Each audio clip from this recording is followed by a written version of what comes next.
again. We are still in 5.8. I don't know if these last things I want to do I'll make into one video or two videos. Doesn't really matter to you, but there's two main things I want to finish up in 5.8. There are three quite tricky questions I'm going to go over. Two of them are homework questions. One of them is an example question. I'm going to go over example 3 and homework questions 19 and 41. Those are quite tricky. Now, especially on the AP, you're not going to see the super tricky questions that often. You could see them. You could see them on my test. Again, they wouldn't be like, most of the questions will not be the absolute trickiest kind, but you should know how to do them. And they're interesting, and they test your ability to think critically and learn and apply like everything you've learned in math, pretty much. It's exciting. And then kind of the last little section in 5.8 is comparing integration problems. So there's some examples about that where you just change little tiny things in the integrand, and it totally changes the type of answer you get. In fact, sometimes it can change it to the point where we don't even have rules to solve the problem like that anymore using the tools that we have. But again, on my tests and on the AP tests, there will never be a problem that's just a trick question and it'll be like straight up like, this is impossible. So don't write that as a quiz or test answer, or don't write that on the AP test. They're not going to literally give you a trick question. All right, example 3.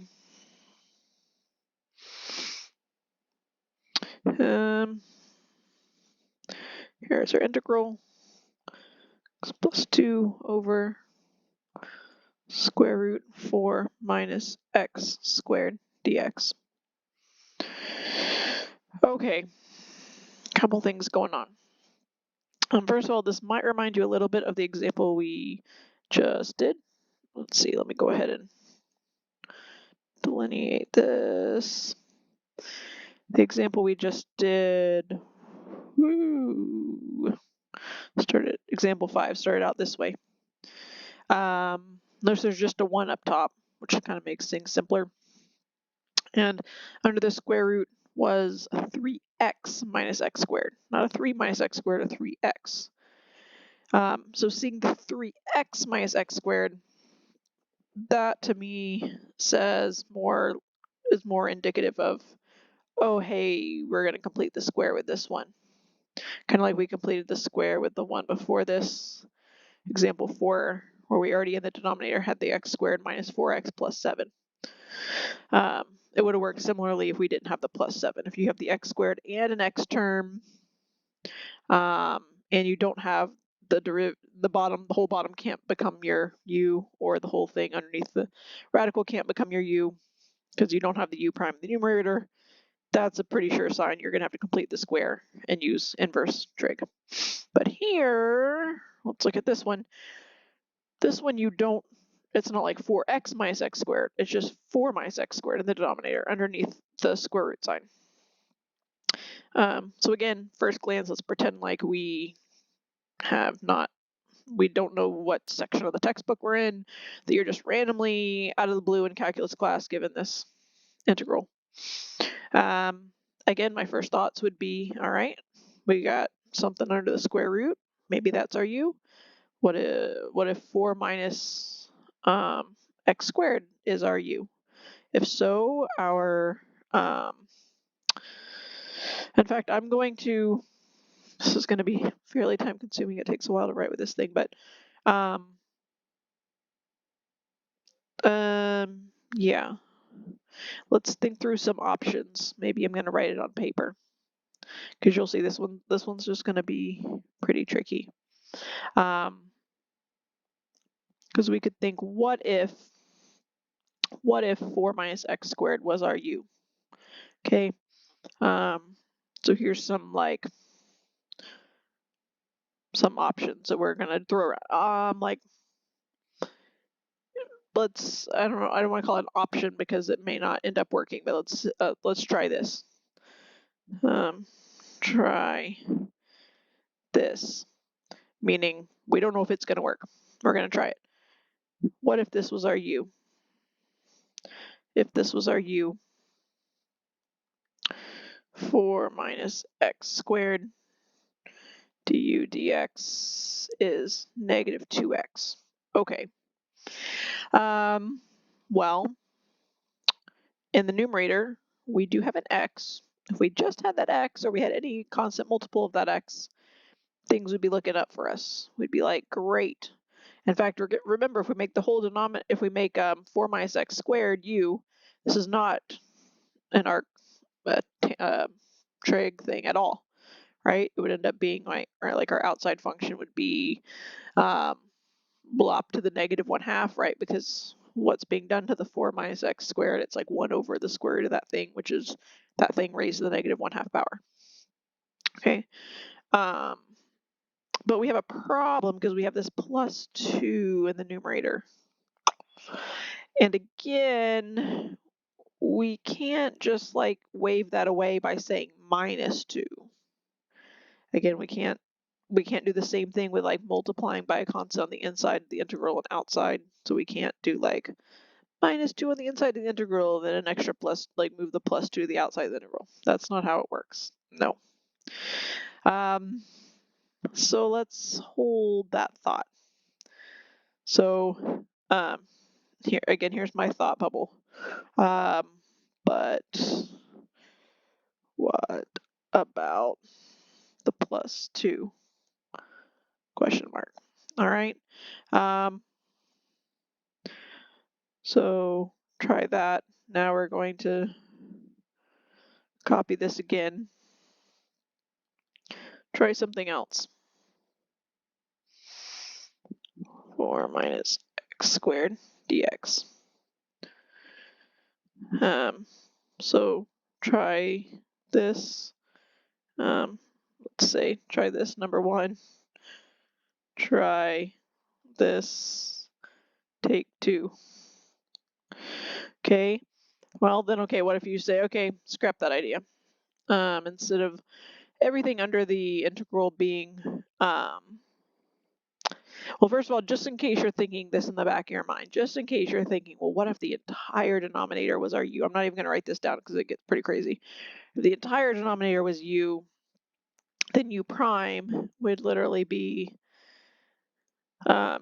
negative 1/2 times 4 minus x squared to the power of negative 3/2. Remember, and we don't have an extra 4 minus x squared to the power of negative 3/2 anywhere. Not even to start thinking about, well, what happens to the x plus 2 up top? Okay, so that just definitely would not work.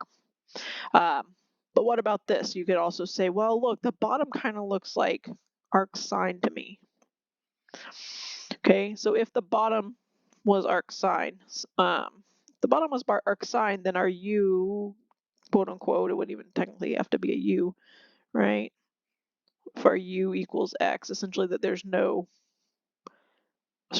chain rule.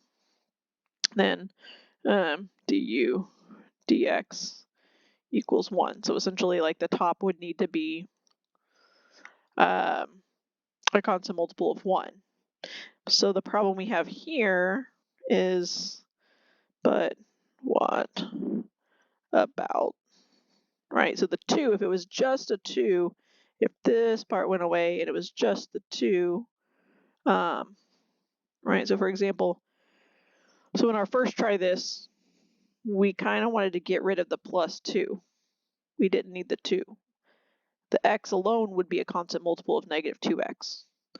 In the second try this, we're worried about the x, right? We don't want the x. We could deal with a constant of 2. But what about the x? What about the x in the numerator? Okay. What do we do with that? Well, here's where you gotta, be creative, mathematically creative. Again, this is where if we were in person, I'd be like, is there some way that we can kind of utilize both of these approaches? Kind of change things up mathematically, rewrite something, and hopefully someone would say, oh, well, look, hey, this is just, you have two terms in the numerator, you have one denominator, you can actually distribute the denominator over the numerator, and so you can actually make this, rewrite this as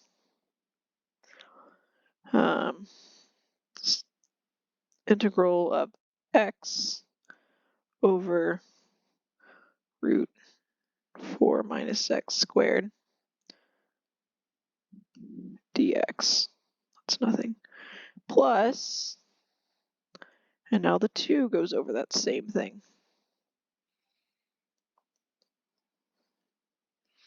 You agree?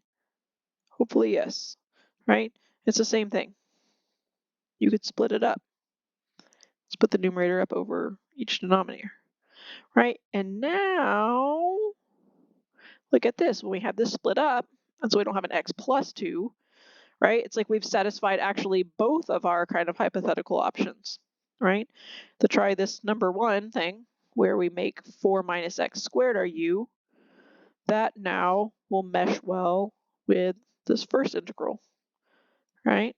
So now we don't care about what about this thing. Now we just say, okay, great. This is going to apply here. Now, and then for the second try this, now this part where we just make x equal our u, we can apply that directly to this one, and now we don't care because there's no x next to the 2. You see that? Okay.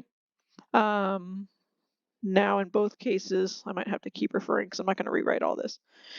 So in this first case, let me,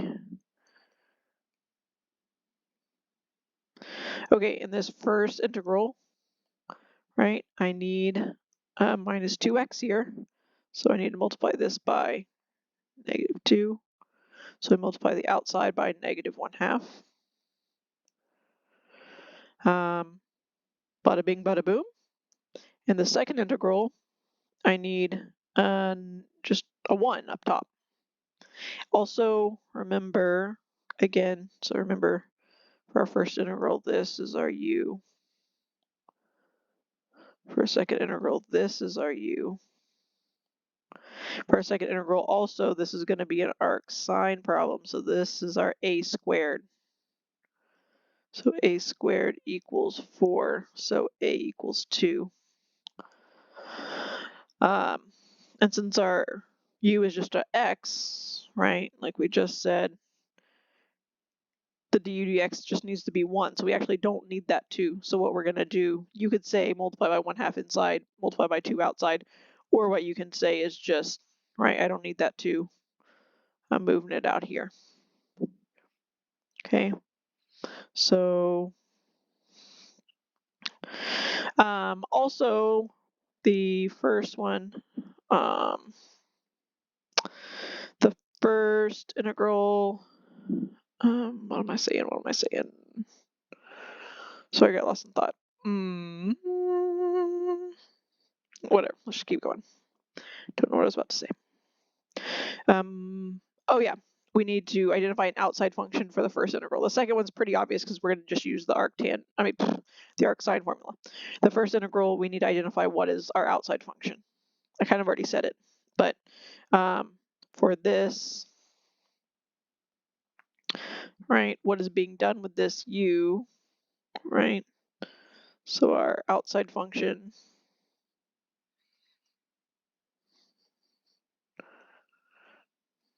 f of x, right? What's being done to the 4 minus x squared? It's like 1 over the square root of that thing. So you could say it's 1 over square root of x, which I would write as x to the negative 1/2 to remind you how to take the antiderivative easier. Yeah.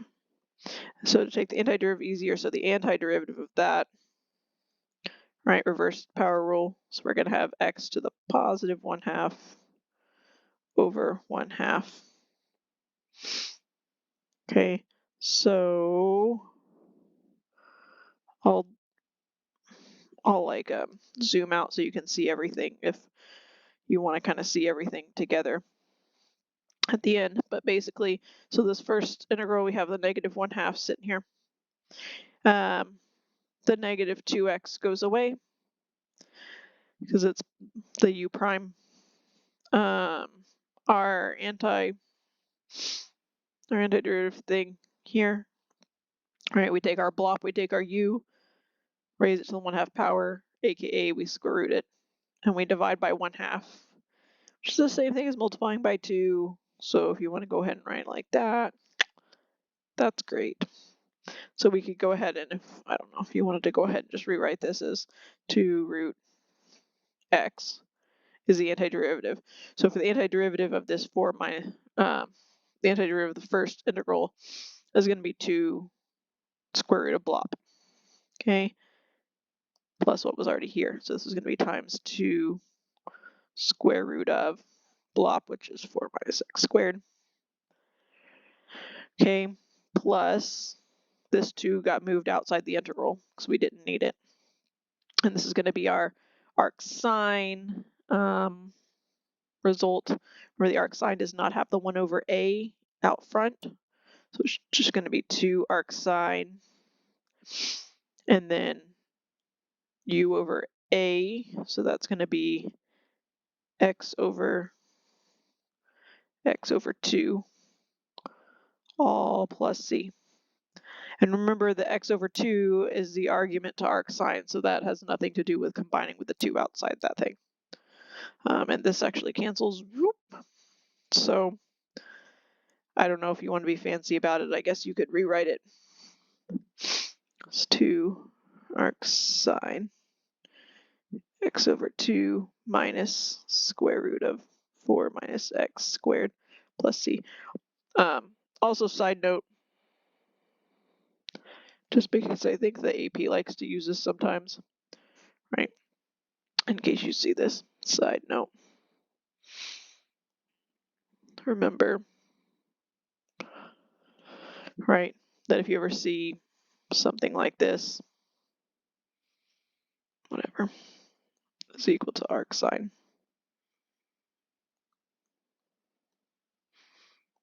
Okay, remember this is not a negative 1 power. Okay.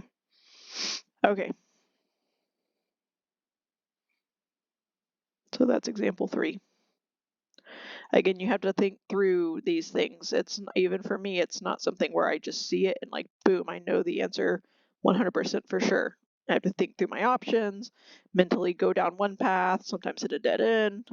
Sometimes you go down multiple paths, and like in this case, sometimes you actually are going to need to split up the integral and have like more than one integration technique used for one given integral.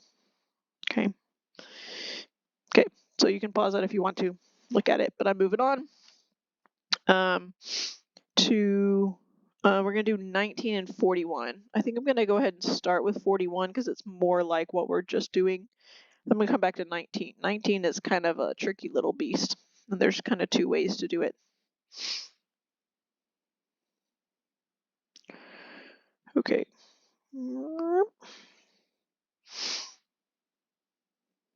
Okay, so for most of the homework, I would just say, hopefully you're looking at the solutions, talking amongst yourselves, asking the sub. But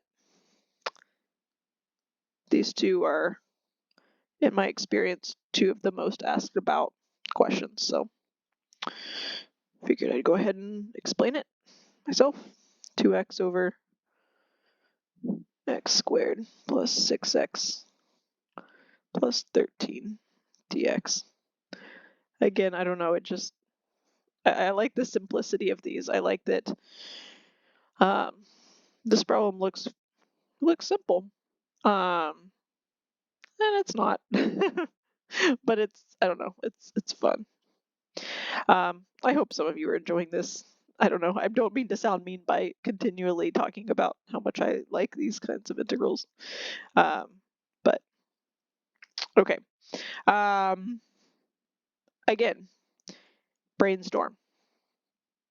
What if the bottom was, in fact, I'm going to go ahead and write down our brainstorms, just like last time, because I guess just trust me, they will be useful brainstorms. What did I call it before? I wrote down like try it or something. Try this. Sure, why not? Let's go ahead and do this. Okay. So try this. This number one. Whatever. Well, my first thought would be, what if the whole bottoms just are you? You know, seems like a pretty safe assumption, especially because the bottom, right? Usually when the bottom is 1 degree higher than the top, usually it's the bottom's your you. Sometimes you're going to need a little tampering with it to make it your you. You'll see. Remember from before too, if the top is the same degree as your bottom, or even higher than your bottom, what you're going to want to do then is you're going to do long division first before you do any kind of integration. Because you can't really, I can't think of a time, very, very, very rarely could you choose like something in your numerator to be your u when there's a denominator, because that means your u prime would have to magically end up with a denominator. Every now and then you'll see something like that, especially I'm thinking of like an ln problem, because the derivative of ln is 1 over x, but rare. Anyways, so if this thing is our u, let's pretend like this is our u. U, come on, equals x squared plus 6x plus 13 du dx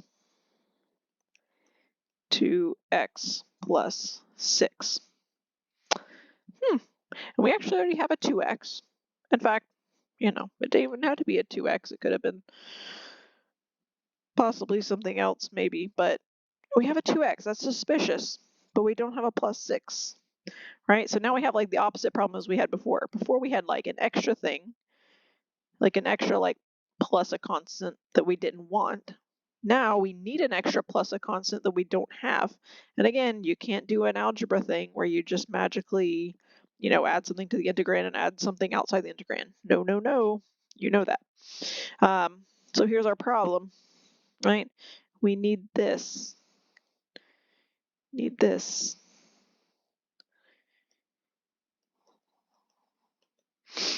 All right, so that's our problem.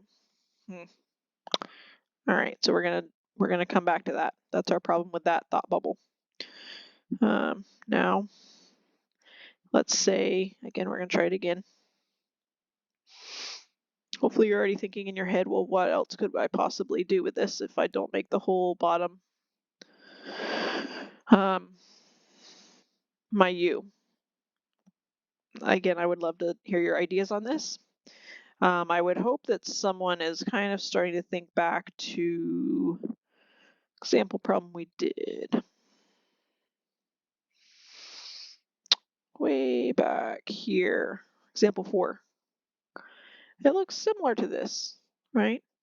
Obviously the polynomial on the bottom is different, but it is a quadratic trinomial. The difference here is the top there was just a 1, essentially. Or it could have been, any constant number for all we cared. And what do we do there? There we could not have the whole bottom be our u because our u prime would have been a linear thing and we couldn't come up with a linear thing. So we ended up completing the square in the denominator and forcing it to look like an arctan problem. Right, because when we force it to look like an arctan problem, our u here was like an x minus 2, and then the u prime of x minus 2 is just 1. And so it was okay that we didn't have an x in the numerator. Remember, the nature, like the degree of your u changes once you force it to be like a tan problem or really any arctrig problem because the u's there are like have to be written as u squared, and you take the u as the thing that's being squared. Okay. So this is like an important idea that we need to consider. But again, it's not exactly, again, we're going to run into that problem, a similar but different problem than we had last time with this first thought bubble, right? So if we tried this, if we tried to make, if we try to complete the square here, in fact, let me maybe extend this out, write my dx over here. All right, so if I completed the square for this thing, x squared plus 6x, to complete the square, complete the square, half of that, oops, skipping ahead, I just wrote down 3, oops. Okay, so half of 6 squared, 3 squared is 9, so I need a plus 9 there, right? So I need a plus 9, but overall I had a 13, so that means I need an extra plus 4, and again I'm going to write the extra thing as a squared. Well, let me just, I'll write a 4 for now, right? Again, these add up to 13, which is what we had originally over here. If I rewrite this,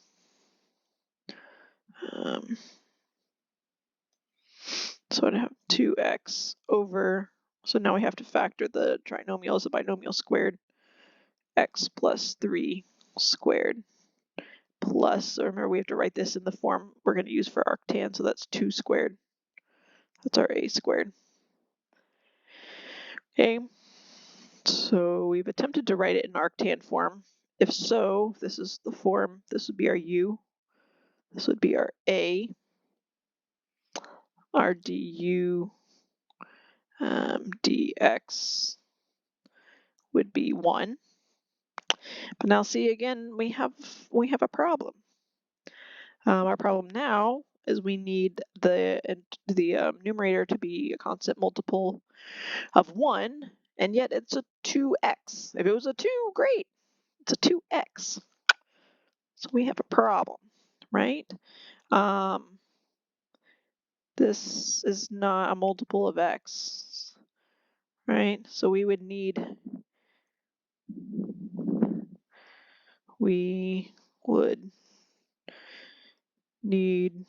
a numerator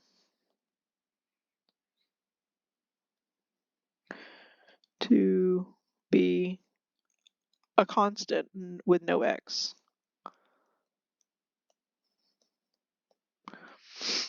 All right, so again, it's like we have two ideas that are close, but they kind of both don't work. Kind of like our ideas before, both didn't work. And this is where you just have to have creativity, and sometimes the first time through, it's very hard to have enough creativity just out of, thin air to come up with this example, with the solution in your mind. Because last time's solution, right, last time's little elegant trick was, hey, we just split up the numerator, right? Because both of our, I don't think I even wrote this down, but whatever, this is, try this number 2, I guess you could say. You don't have to label it try this number 2, but whatever. Last time it was a little bit more obvious because we had extra things going on, and then we just split them up, and then everyone was happy. Each integral was happy. This time, one of them is missing a constant. One of them needs there to only be a constant, and we need to get rid of the 2x. It's a little bit more of a more complicated case. And we can't just split up the numerator. There's only one term in the numerator, so we can't do exactly what we did before. All right, so here's what we're going to actually do. If we really, so if we were to go with this, try this number 1, if we really, really, really needed to make that a 2x plus 6, if I wrote that if I rewrote that as a plus 6, let's just go for it. Right, so what are we doing? If I rewrote this as 2x, okay, well this is what the original was. X squared plus 6x plus 13.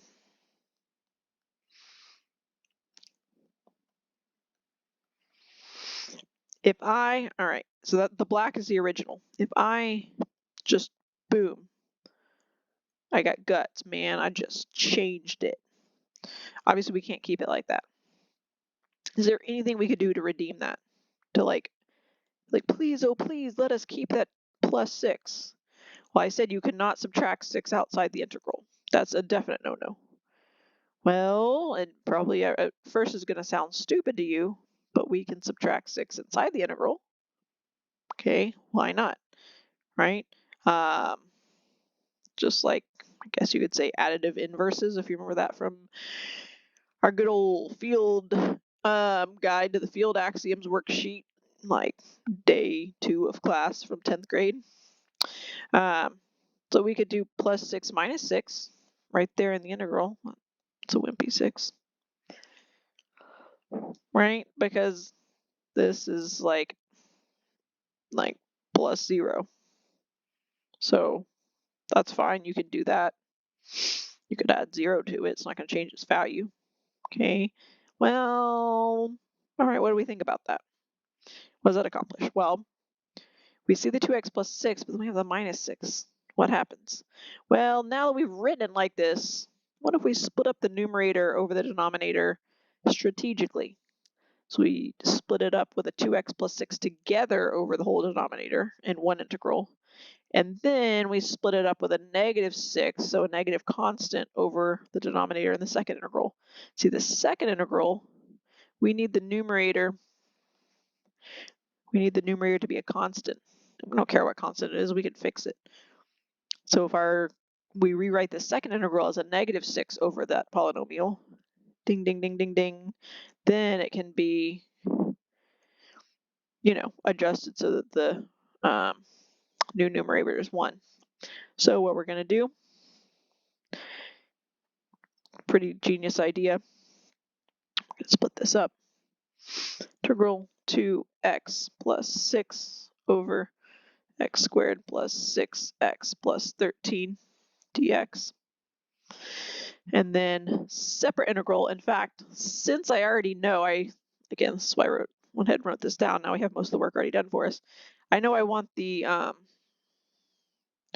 I want the numerator of the second integral to just be a 1. Sure, I could multiply the inside by negative 1/6, multiply the outside by negative 6. But what would be easier, right, when we split this up, just to go ahead and write it like this, minus 6 times. You following that? So that I have that here, and I have that. Essentially, it's the same thing as having this in my numerator for the second integral. I'm just moving the constant outside. Hopefully you can follow that, or someone else in the class can rehabilitate. And I already did the work for this. I'm going to go ahead and rewrite this because we already said, let me do this. We already said that this is equal to this. Since I know the second part, the second denominator, I need to make it fit the arctan thing. I'm going to go ahead and rewrite it like that. I'm going to go ahead and rewrite it as parentheses x plus 3 squared plus 2 squared dx, which is the same thing, right, as the other one. It's equivalent. It's just written in a fancy form. Okay, so now what do we need to do? Now the second integral is pretty much good to go because we know it's going to be an arctan thing. We just have to apply the formula. The first one, we do need to figure out what is our outside function. So for this one, our outside function, what's being done to the thing in the green box? It's 1 over that thing, right? So f of x is 1 over that thing, x. So the antiderivative, right, is ln absolute value of x. Okay, so this first, and remember, we already worked all this out. The du dx here for this first integral is exactly 2x plus 6. Exactly.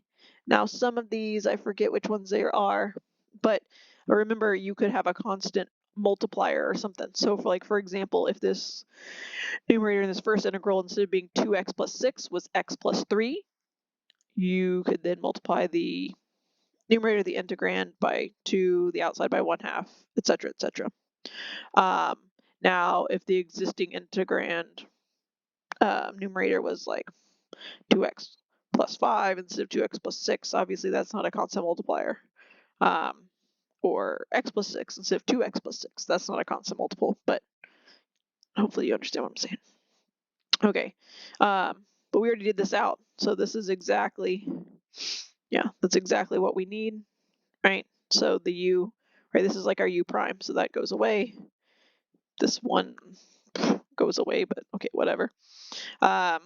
So this first one is going to be ln absolute value of BLOP. Our BLOP is our whole denominator in the first one, right? These are two different u's that we're working with. The first u is x squared plus 2, x squared plus 6x plus 13.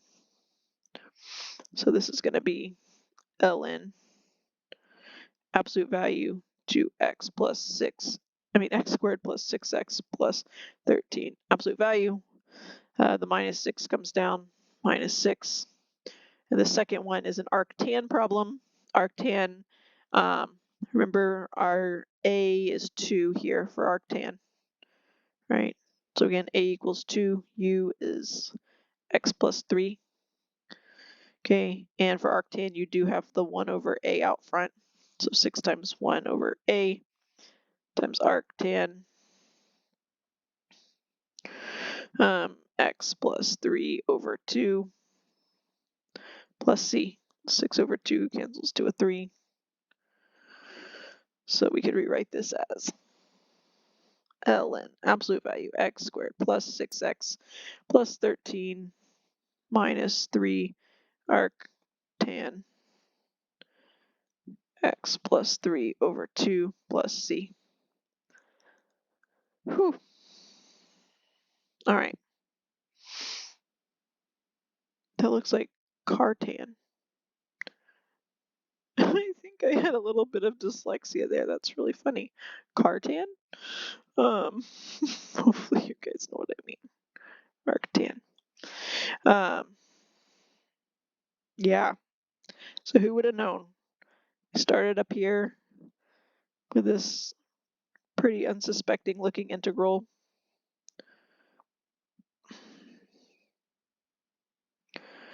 And that was our solution. That was our answer. It had natural log and inverse tangent.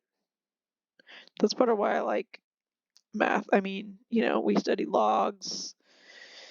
Even like the idea of the natural number. Remember, ln is log with a base of an irrational number.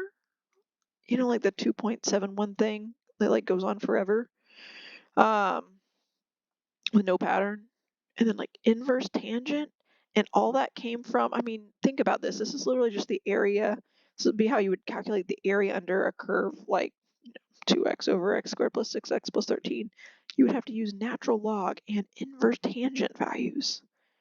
I don't know, that's just kind of mind-blowing to me. All right. So last problem I wanted to do, probably on this video, and I'll probably start a new one to finish out the 5.8, is number 19. 19. So again, this is this one up here was page 41 from your homework. Page 368. Same thing, this is from your homework. Page 368. All right, 19. Here you go. And again, I wish I was there in person because I'm very curious if we just did this together, who did this which way. Granted, I would probably be equal parts just depressed at how few people even attempted this before the night before it was due. So, you win some, you lose some. Okay, so you look at this. Again, should be some ideas swirling around your head. This looks suspiciously to me like some kind of inverse trig problem. Though at first glance, and again, hopefully you have enough intuition to start thinking similar thoughts to what I'm thinking, you have something outside the square root in the denominator. So kind of on initial glance, it looks like kind of an arcsecant type problem. But in the second square root, the x part, the variable part, is not next, right? The variable part should normally be the positive part that's next to the other variable part, and then it would be minus the constant. It's not that way here. So that's suspicious. So yeah, this is kind of like one of the most mysterious problems maybe in the whole book that I have you do for homework. So I'm going to show you, I do this roughly how the solution manual does it, I think. Though I think they do a little thing that I don't do. I think I make it a little simpler than they do. And after we're done with this, then I think I'm going to also show you a solution that I didn't think about until I actually have it written in my book. Maybe you too can be famous if you come up with a really cool solution. You can have Prof. 9 write your cool alternate solution in her textbook and tell generations to come. I have written down here back in good old 2021. Oh, yeah. I keep thinking, but it's 2022. That was last year. Nope. It's from February 9th, 2021. When you guys are listening to this, it will be 2023. Actually, right now, it is in the very early morning hours of December 31st, 2022. So you're all from the future. Anyways, Michael Nolan came up with an alternate solution. Remember him? He's at the famous military academy thing. No. Okay. So, thoughts. Again, so we're going to try to do some kind of arc trig thing. And hopefully it seems pretty obvious. So if you're going to do some kind of arc trig thing, two things stick out. The thing that's outside the first square root thing isn't a square root of x. And in every other case of inverse trig, right, this would normally be an x squared or something, like a 9x squared. I don't know what it could even be, something crazy like 9x to the fourth or something. But that's only an x. It's not x squared. So I'm going to I'm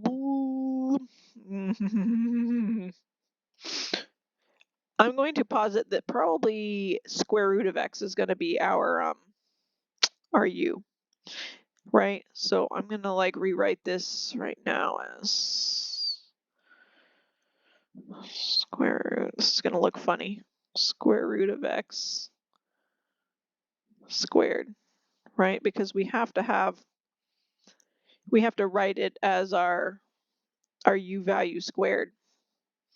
And again, 1 is the same thing as 1 squared, so we can say that 1 is our a for sure.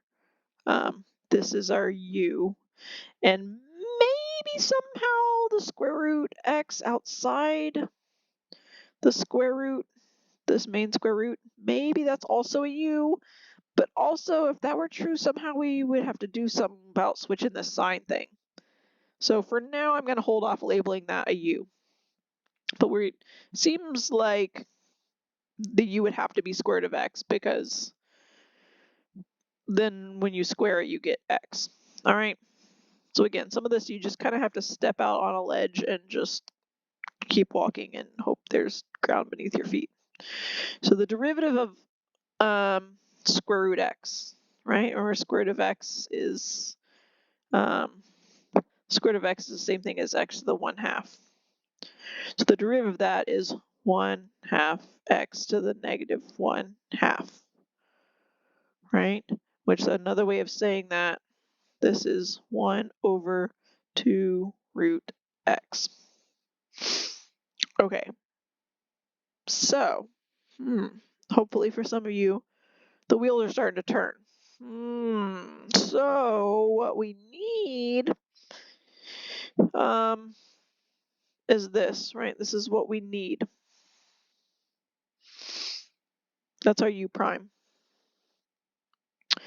Well, what do we have? Again, since hopefully we're suspicious of this extra root x out here, hopefully we're suspicious of this, because if that was another u that's a part of like an arcsecant thing, then our a and our a squared and our u squared would need to switch positions inside the other square root.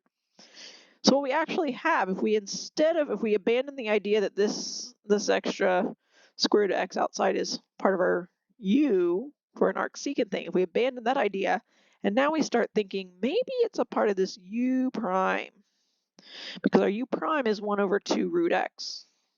So what we actually have here is 1/root x. This is what we have. And what we need is 1/2 root x.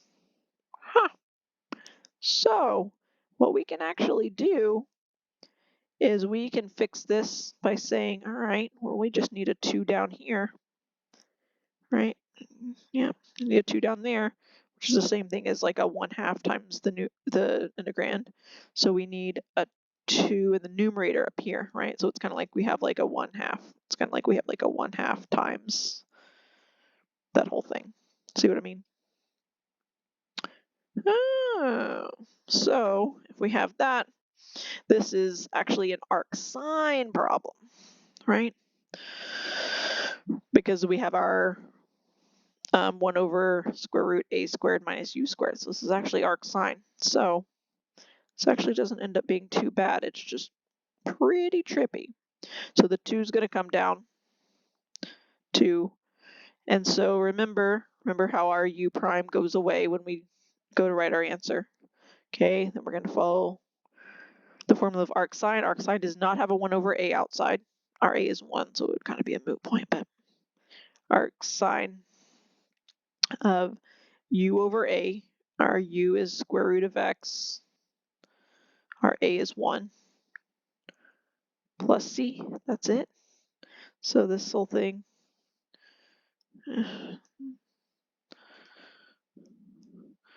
is 2 arcsine root x plus c. That's really it. So it's actually not that bad. It's not that long. It's just real trippy. And it's very misleading when you first look at it, because it seems like it's going to be like an arcsecant thing. It's not. And it's very strange that the u has to be a square root of x, which is already inside another square root. That's strange. I will say, and again, I don't know, if you're like pressed on time or something, you don't even have to, I guess you can just stop this part of the video and just move on with your lives. This is just for an alternate solution. Maybe I'd change the color here. Well, let me change the color. Boop. Hello. Change the color. Change the color to like, I don't know, blue. I don't know. Why not? Okay. Whoa. I didn't want to write yet. Okay. No. Stop it. Again, I don't know when it forces me to write and when it makes me not write. Okay. Alternate solution for this problem. Okay.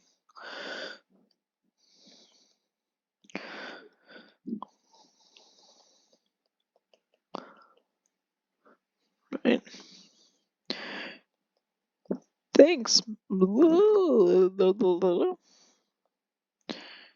No. Thanks, Mike. No.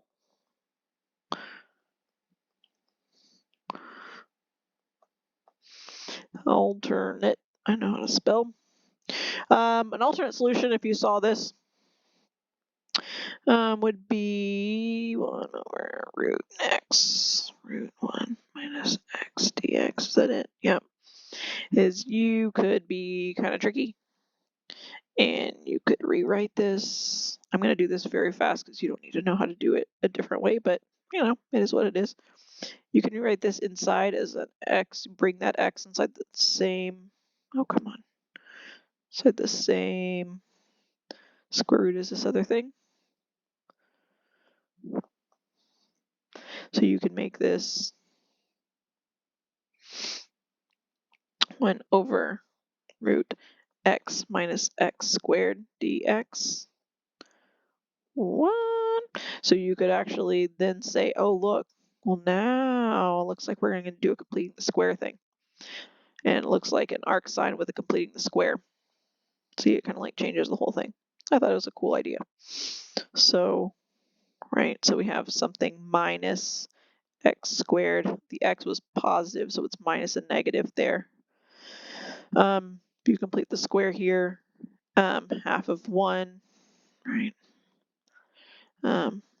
Half of 1 squared is 1/4. So this is 1/4. It's 1/4. If we add a 1/4, that was the same thing as subtracting 1/4. So we actually let me write it a different color. 1/4. So I have, if I subtracted 1/4, I have to add 1/4 here, which is the same thing as 1/2 squared. Again, it's okay if I'm going so fast that you're just like, what in the world? So this would be 1/2 squared minus x minus 1/2 squared dx. So therefore, a would be 1/2. U would be this thing. U, not a. So du dx is 1. Don't have to do anything with that. So therefore, this would go to being an arc sine problem, just like before, but arc sine, or it doesn't have an a out front. So it'd be arc sine x minus 1/2 all over 1/2 plus c. You might be thinking, well, it's a little bit different than what we got. To arc sine square root x. But it is equivalent, just trust me, essentially.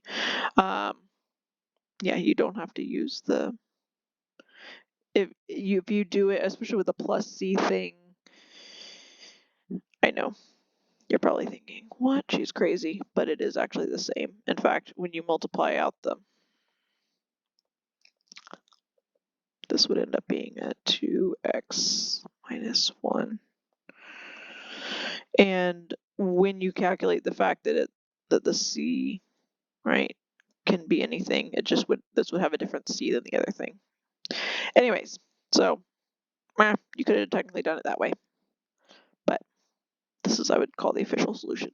All right, I'm going to cut this video off, and then we're going to come back and have a video about comparing integration. So that's kind of going to like wrap up all the different types of integration that we've done and make sure, again, that we're practicing problem solving. We see an integral completely out of the blue. We don't know what type of solution that's going to have, that we can brainstorm different ideas, what will work, what won't work, what hits dead ends. Yeah, so I'll be back. Hope you're doing well. Goodbye. God bless. See ya.